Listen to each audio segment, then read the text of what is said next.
The phone buzzed against the nightstand, slicing through the medication haze. A whisper on the other end. "Dad, they left me here. I'm scared." The room tilted. My stitches burned. "Where are you?" A rustle, the sound of moving water. "By the river." I called her next, my wife. She answered on the second ring, breath sharp with annoyance. "He's dead weight. I should have dumped years ago." No hesitation, no drunken slur to excuse it. The line went dead before I could speak. I stared at the ceiling, the quiet roar in my ears louder than my own heartbeat. My hands didn't shake. They never do. The next morning, the police called. We pulled a small body from the river. They didn't finish. They didn't have to.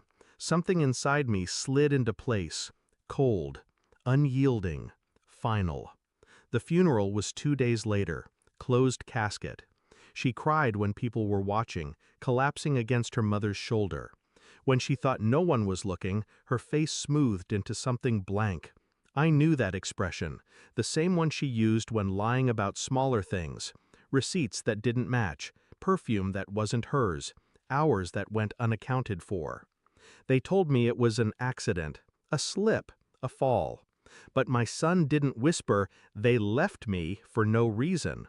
The words were still lodged in my head, like a splinter I couldn't dig out. At night, I replayed every moment. Her reluctance to have him, her resentment at my surgeries, the time I couldn't work, her fixation on control, and that one sentence, sharp enough to cut through morphine. "He's dead weight. I should have dumped years ago." I didn't grieve like they expected. I listened, I watched, and I waited. 3 weeks after the burial, I found his backpack buried in the garage behind boxes of Christmas lights. Dry, untouched, not lost at the river. That same night, I logged into her cloud storage. She had left it open before bed. Photos, her by the riverbank at sunset. My son not in the frame. Her parents smiling, beer bottles in hand. The timestamp, 15 minutes before his call. The next morning, I asked about the trip casually. She told me it was peaceful. No mention of him wandering off. I started requesting my own police records, unredacted witness statements. The fisherman who saw a boy alone on the bank, calling for someone. The timestamp again, before dark. I kept everything in a single folder. Not hidden, just placed where she would never think to look. She was careful, but I became quieter than her guilt. I let her think I was numb. I let her think I was broken. I was simply collecting the final pieces. The report came in on a Wednesday morning. Cause of death, hypothermia. No signs of a fall. No defensive wounds. Water found in the lungs indicated he was alive when he entered. It was the position of the body that told me everything. Caught in shallow reeds not far from shore. He hadn't been swept away. He'd been left. That night, I set the report on the kitchen table, folded neatly, her name written across the front. She walked in, saw it, opened it, her hand went to her mouth, then fell away. "This isn't what they told you," she whispered. I said nothing. I didn't need to. She searched my face for anger, found only stillness.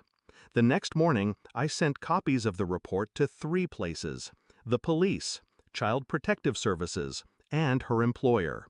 By evening, she was gone, staying at her parents', her phone pinging with unanswered calls from numbers she didn't recognize. I didn't block her. I let her keep trying. 2 days later, she came back. "You're destroying me," she said. "No," I replied. "You did that yourself."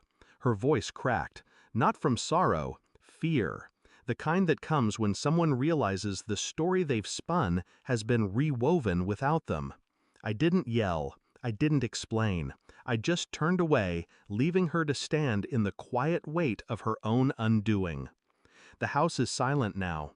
His room remains as it was, bed made, books stacked neatly on the shelf. I don't sit in there. I just pass by, sometimes, on my way to the kitchen. People ask if I'll forgive her. Forgive what? The truth? The proof? The sentence she spoke like it was nothing? I think about the last time I heard his voice, how he whispered so I wouldn't worry, how he trusted I would come for him. I did, just not in time.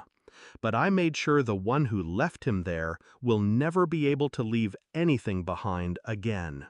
Some endings aren't about justice, they're about weight, and I made sure she'll carry this one for the rest of her life.